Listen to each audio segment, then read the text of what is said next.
I just finished the workshops level 1 and 2 in new Tantra, and incredibly grateful, humbled, deeply rooted in a deep sense of myself and self-worth and self-awareness and just acceptance of everything around me.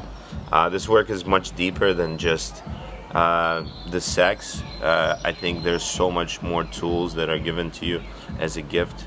I walk away with many of them, but regardless, the presence within myself now and acceptance of things around me is incredibly priceless. I've been doing this work on different levels and different realms of similar stuff over the last decade, but I never came across anything this powerful to come and get really ejected out of your comfort to something new that leaves you in this space of being.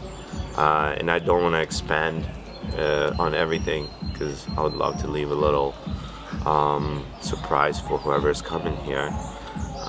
Yet you will see for yourself, and for me, seeing the team of people that was around me led me in this place, kept the safe space, and everything that happened in general was just pretty much the result of the work, seeing that what happens in the end, the amount of presence and groundness these people had and the awareness around everything that was happening. It was, I'm humbled and grateful. Thank you.